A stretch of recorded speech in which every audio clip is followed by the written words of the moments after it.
Welcome back to This is Baseball. I hope everybody had a wonderful Thanksgiving.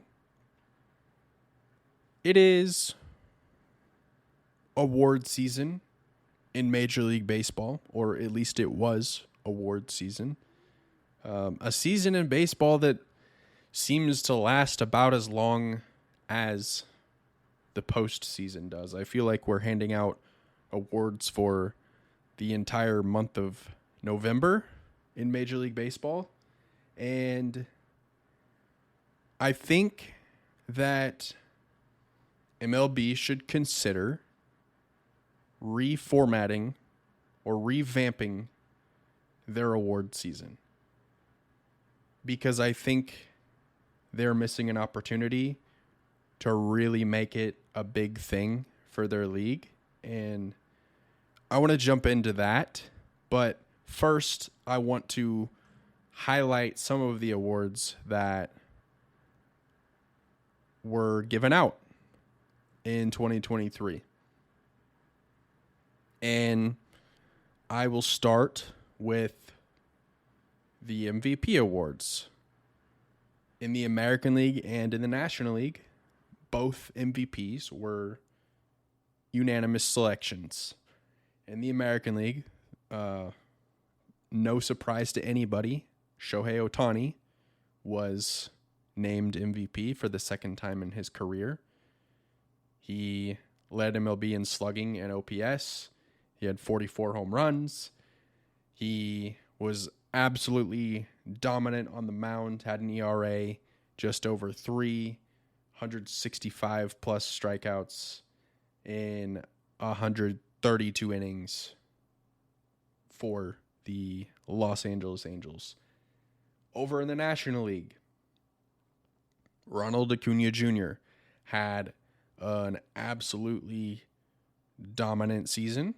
He had 41 home runs. He had 73 stolen bases. He said in spring training that he was going to steal a very large amount of bags this year, and he did exactly that. He had over 200 hits, an on-base percentage over 4, and was just a leader in a great season by the Atlanta Braves. Moving on to the Cy Young Award winners. In the American League, New York Yankees pitcher Garrett Cole won his first Cy Young Award. Pitched over 200 innings, had an ERA of about 2.5, and was really one of the few bright spots for a Yankees team that did not have a great season. But I want to go talk about Garrett Cole's innings pitched. He had 209 innings pitched, and you just don't see a lot of pitchers putting up 200 plus innings in a season anymore. It seems like it's kind of unheard of at this point. So to pitch 200 plus innings and to be as effective as he was all season long, well deserved for Garrett Cole.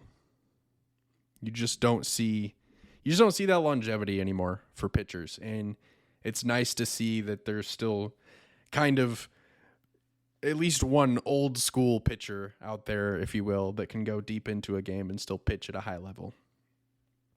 Now over in the National League, Blake Snell, who kind of took a different path than Garrett Cole, not as many innings pitched, but still an incredibly great season. This was his second Cy Young Award in his career. The first one came actually in the American League when he pitched for the Tampa Bay Rays.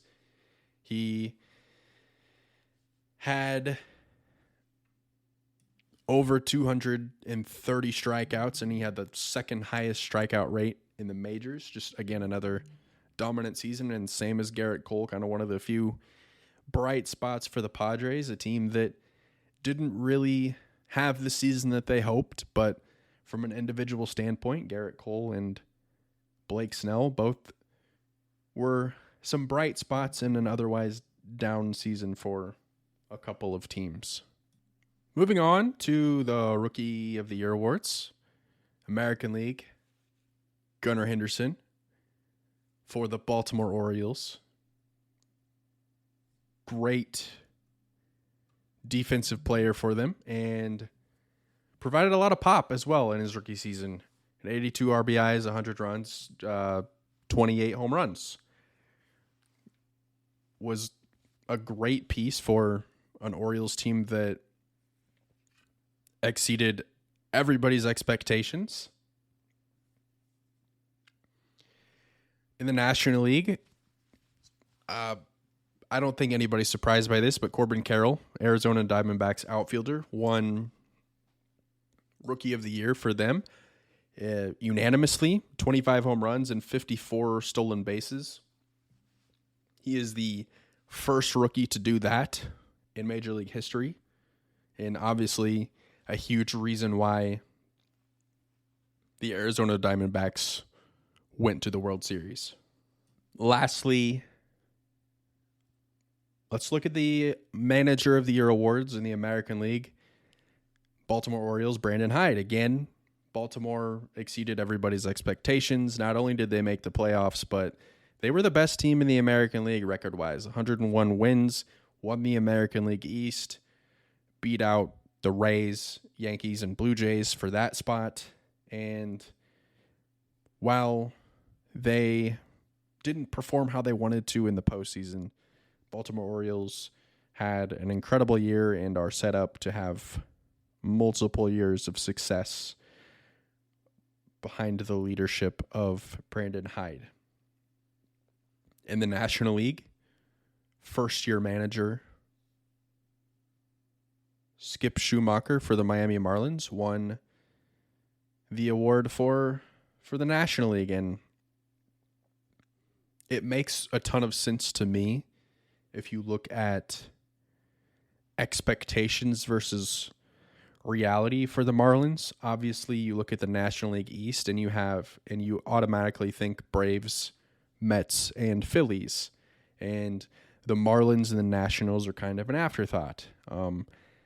The Marlins kind of defied all odds in that division. Now, they didn't win it, but they made the postseason. And that's only happened 4 times for the Marlins. And I think, again, behind the leadership of Skip Schumacher and the pitching and offense and the lineup of the Marlins, I think that they can build off of this. Obviously, it's going to be a tough road because you have the teams that I mentioned earlier ahead of you, but they look like they can be competitive, and Skip Schumacher seems to be the right person for that job. Now, there are many, many, many other awards that were given out for Major League Baseball, specifically all of the Gold Glove awards for each position in both leagues, along with the Silver Slugger awards that are given to each position in both leagues. And I'm not going to name all 40 or 50 players that won those awards, so I would encourage you, if you're interested, to go to MLB.com and check that out. I want to highlight 2 more awards, though, before we move on. Executive of the Year award, first off, Baltimore Orioles GM Mike Elias. This makes a ton of sense. The same thing I said about Brandon Hyde winning Manager of the Year, Executive of the Year has to go to their GM as well, because they just blew everybody's expectations out of the water, and they were kind of early to the party in 2022 and then just built off of that and were absolutely great in 2023. So again, Baltimore Orioles kind of cleaning up some of these awards, but again, well-deserved by them.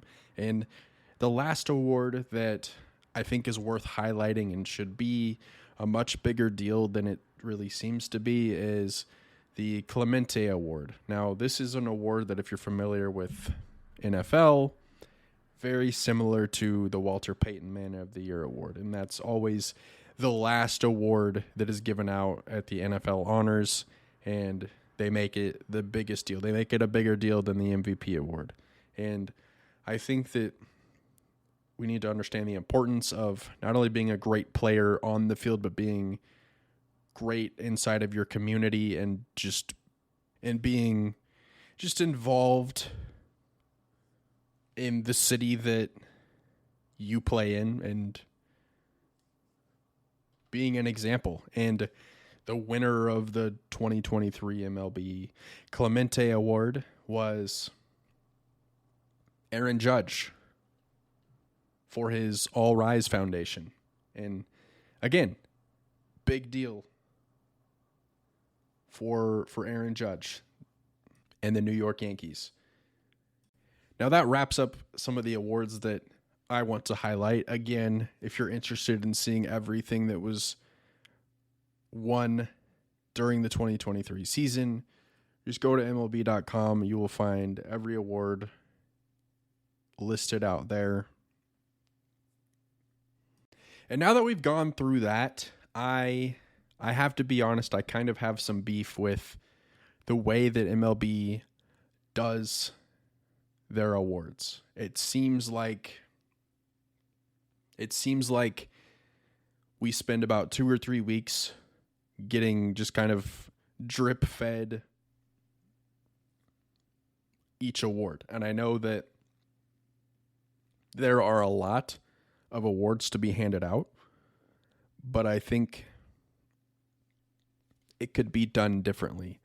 Number one, it's done after the season, and I love baseball as much as anybody, but after the World Series is over, a lot of people kind of check out in Major League Baseball, or check out of they just kind of stop paying attention to baseball because it's over.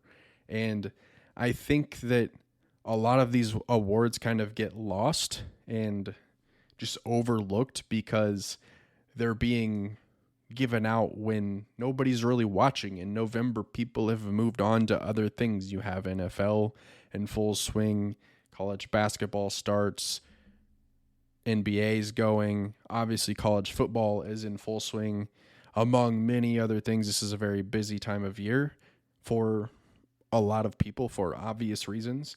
And I think that Major League Baseball needs to move their award season into October and also do away with trickling out awards each day. I don't think anybody is that interested in tuning in each day to see who won what award. We live in a culture that has a very short attention span, and I think that MLB needs to kind of adapt to that the same way that they have with their pace of play that they have worked on this season. They understood that people don't have the time to watch a game that is 3.5 hours, so they did all of these things to speed up their game, and they were able to get their games down to just over 2.5 hours on average in 2023. And I think that they need to see what they've done well there and implement it into their award season. And I think the best way to do that is to kind of mimic what NFL does and just make an evening of their award season. Just put it on Fox or MLB Network or wherever they want to put it the night before or 2 nights before the World Series begins, before Game 1. And I think make it a big celebration, get everybody interested and paying attention all on the same night, so everybody that wins these awards actually gets the recognition that they deserve, rather than it being after the season and oh, by the way, you had a really great season, here's this award that's kind of going to get overlooked. We'll give it to you next season when nobody really cares that much anymore. So again, get everybody together for one night, have everybody in a room in an auditorium, present the awards like you see any other award show. And I think more people would be interested in that and be better informed of who wins what, rather than, oh, did they give out Silver Sluggers yet? Did they give out the MVP award? When did they do that? Oh, not for another 2 weeks. Okay, I'll tune in then. And then it just takes too long. So again, just put it all in one night. And another thing that I would be very interested to see Major League Baseball do is change their MVP award. Obviously, Major League Baseball in 2023, for the first time ever, had a balanced schedule, meaning every team played each other at least once in the season. So you no longer have the league split the way that you used to, where a lot of American League and National League teams don't see each other just based off of how the schedule is built. And I think when the schedule was split by league, I think it made a ton of sense to have all of these awards split in two, to have one award for each league. But I think now that we are sitting on a balanced schedule, and I think that's something that went really well. I think it's time to reevaluate how these awards are handed out, specifically with the most valuable player award. I think that should be a league-wide award. There shouldn't be two of those anymore. There should just be the one award for all of Major League Baseball. I think that it would make the importance of that award much higher than it already is, and the honor that you would receive for being crowned the best player in all of baseball would just be, I think it would just go a long way if the MVP award was for the entire league. So I would love to see Major League Baseball make that change. I'm completely fine with all of the other awards, such as the Cy Young, Rookie of the Year, and Manager of the Year awards. I'm fine with those being split by league, but I also wouldn't be opposed if they just drop that down to one. Just again, I think it would make a ton of sense. We're all really under the same umbrella now that we're doing this balanced schedule, so there's no reason to split the awards the way that they did before. And again, I would just love to see Major League Baseball just revamp this whole award season, because it's kind of just, it's frustrating that the way that they do it is just frustrating to me, and I think that it could just be done better. And I understand that there's a ton of awards to give out, so it might be hard to do it all in one sitting, but these major awards, at least, I think need to be just given out all at the same time while everybody is still invested and still paying attention. And I think that the best time to do that is during the postseason, right before the World Series. But with that, this really wraps up the 2023 regular season information that needed to be said.